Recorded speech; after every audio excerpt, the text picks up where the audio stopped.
Hello,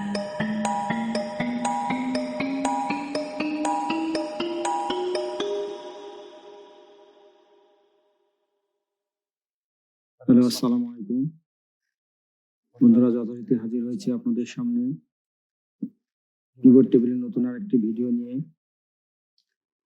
তো এই ভিডিওতে আসলে পিভট টেবিলের কিছু অ্যাডভান্স টিপস আমি আপনাদেরকে দেখাবো, যেটা দিয়ে আপনারা খুব ইজিলি ডাইনামিক এবং খুবই সহজ ওয়েতে আপনারা আপনাদের কিছু রিপোর্ট জেনারেট করতে পারবেন এবং ইজিলি প্রেজেন্ট করতে পারবেন। তো কথা বাড়াবো না, আপনাদের যেটা আমি দেখাতে চাইছি সেটা হলো, আমার এখানে একটা ফাইল অলরেডি আমি ওপেন করে রাখছি। সেটা হলো, যেমন এখানে কিছু আইটেমের নাম আছে, ব্যাচ নাম্বার আছে, এক্সপায়ার ডেট আছে, স্টক আছে, প্রাইস আছে, ভ্যালু আছে। তো এটারে আমি আপনার কারেন্সি আছে, লোকেশন আছে, এটা কোন আইটেম কি সেটা দেওয়া আছে, সাপ্লায়ার নেম দেওয়া আছে। তো এটাকে কিভাবে আমরা পিভট টেবিলে আরো অর্গানাইজ ওয়েতে দেখাতে পারি সেটাই দেখাবো। তো সেটা দেখানোর জন্য আসেন, যথারীতি আমরা পিভট টেবিলে করার জন্য আপনারা জানেন যে প্রথমে ডাটাগুলোকে সিলেক্ট করে নিতে হয়। তো যথারীতি আমি ডাটাগুলোকে সিলেক্ট করে নিলাম। এখান থেকে জাস্ট ইনসার্ট থেকে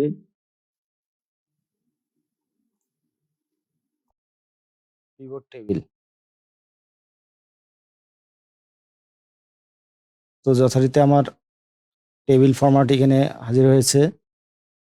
তো আমি এখানে প্রথমে যেটা দেখাতে চাইছি, এই টেবিলের মাধ্যমে আমার লোকেশন এবং ক্যাটাগরি অনুযায়ী আমার কি কি আইটেম আছে, তার ব্যাচ নাম্বার কত, তার এক্সপায়ার ডেট কি সেটা। তো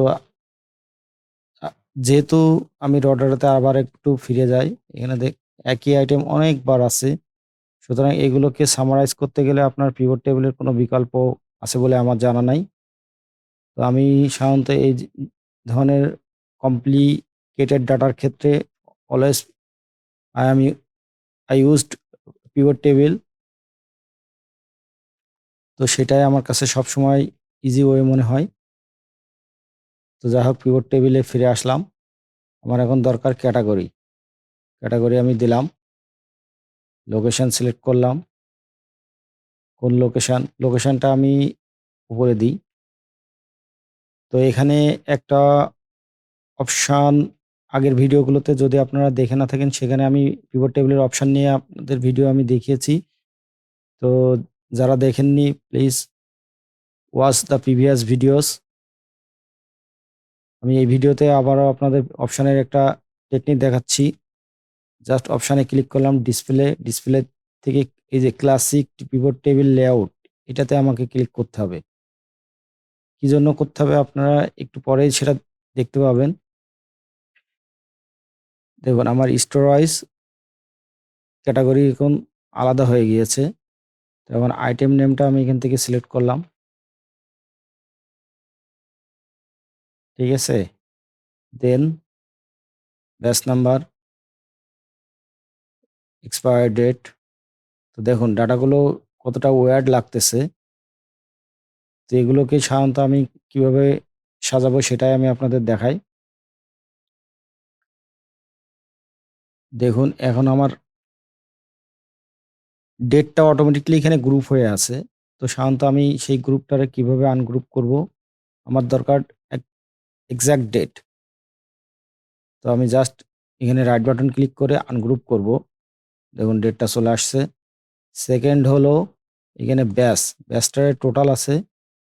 তো প্রিভিয়াস ভিডিওতে আমি বলেছিলাম যে পিভট টেবিলের একটা রাইট বাটন ক্লিক করে সাব টোটাল একটা অপশান আসে। তো ডাটা ওই রকমভাবে না থাকার কারণে ওই আগের ভিডিওগুলোতে আমি আপনাদের দেখাতে পারিনি। I am extremely sorry for that. তো প্লিজ দেখুন, এটা জাস্ট রাইট বাটন ক্লিক করে সাব টোটাল ব্যাচ নাম্বার আমি জাস্ট ক্লিক করলাম, সাবটোটালটা উঠে গেল। সেম ওয়েতে আবার আইটেম নেমের পাশে সাবটোটাল রাইট বাটন ক্লিক, ওকে। দেখুন কত ইজিলি আপনার জিনিসটা সাজাতে পারলাম, সাজানো সম্ভব। এখন আমি একটু মডিফাই করে দিই। মানে এখানে এই যে আপনারা মাইনাস চিহ্ন দেখছেন, এগুলো কিন্তু প্রিন্টে আসবে না, এটা প্রিন্টেবল না। এটারে আমি ডেটটারে ফরম্যাটে যেয়ে আর একটু মডিফাই করে দিই, তাহলে একটু দেখতে ভালো লাগবে। ঠিক আছে, তো এই হলো আমার র ডাটা। এখানে আমি যদি এখন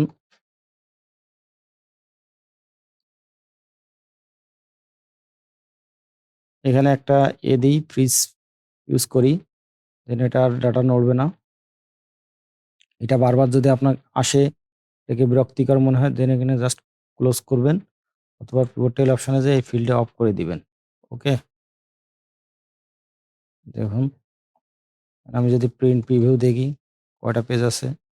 10টা পেজ আছে। এত পেজ আসলে আমার দরকার পড়বে না। এখান থেকে আমি একটু শর্ট করে দিই, ডাটাগুলোকে মডিফাই করে দিই, দেখি 5টা পেজ। আরও ইচ্ছা করলে আমি এখান থেকে শর্ট করতে পারবো। উপরে মার্জিন ছোট বড় করে পেজ সেটিং থেকে। তো এখানে আরেকটা গুরুত্বপূর্ণ পয়েন্ট ছিল, সেটা হলো আমার এখানে বিভিন্ন ডেট আছে। দেখেন কিছু আইটেম আছে যেগুলো 24, 26, 27, 25 বিভিন্ন সালে এখনো এক্সপায়ার্ড হবে, বাট এখনো হয় নাই। তো যেটা হয়েছে সেটাকে আমি কিভাবে ফিল্টার করব? তো যথারীতি আমি এই যে ফিল্টার অপশন থেকে ডেট ফিল্টার, দেন একদম নিচে লাস্ট ওয়ান কাস্টম ফিল্টার, এখানে ড্রপ ডাউন মেনুতে অপশন পাবেন is before. I just select is before, then আজকের ডেটের বিফোর, জাস্ট আজকের ডেটটা সিলেক্ট করলাম, just select the today's date, then okay. এটা একটু হয়ে গেছে, মডিফাই হয়ে গেছে। আমি এখান থেকে আবার একটু ঠিক করে দিই, ওকে। দেন এটারে সাইডে এনে দিলাম। দেখুন এখন শুধু যেগুলো এক্সপায়ার্ড হয়ে গেছে শুধু সেই আইটেমগুলো শো করছে। আপনি প্রিন্ট প্রিভিউ দেখান, অনলি 2 পেজ। ঠিক আছে, 2 পেজের মতো এতগুলো ডাটা, আমার কতগুলো ডাটা ছিল এখান থেকে আমি যদি একটু কাউন্ট করি, 207টা আইটেম ছিল। 207 এই আইটেমগুলো কিন্তু রিপিটেডেড। তো রিপিটেডেড আইটেমগুলোকে আমি, আপনারা জানেন যে পিভট টেবিলে যতই রিপিট হোক সেম আইটেমগুলোকে ও সামারাইজ করে সাম আকারে নিয়ে চলে আসে। যতবার একটা আইটেম থাকবে তত সবগুলোকে সে সাম করে নিবে অটোমেটিক্যালি। তো এটা পিভট টেবিলের নিজস্ব একটা ক্যারেক্টারিস্টিক, যেজন্যই আসলে সবাই পিভট টেবিলটা ইউজ করে। তো আশা করি ভিডিওটা আপনাদের ভালো লাগছে। আপনাদের যদি ভালো লাগে প্লিজ লাইক করবেন বা কমেন্টস জানাবেন। আপনাদের আরও কি সমস্যা বা কি আপনাদের জানতে চাচ্ছেন সেগুলো যদি প্লিজ আমাকে কমেন্ট করেন, আমি ট্রাই করব আপনাদের সেই জিনিসগুলো জানানোর বা সলভ করার। তো সবাইকে ধন্যবাদ। Please subscribe my channel and press the bell icon so that you can get the notification right away when the video is uploaded. Thank you. See you soon.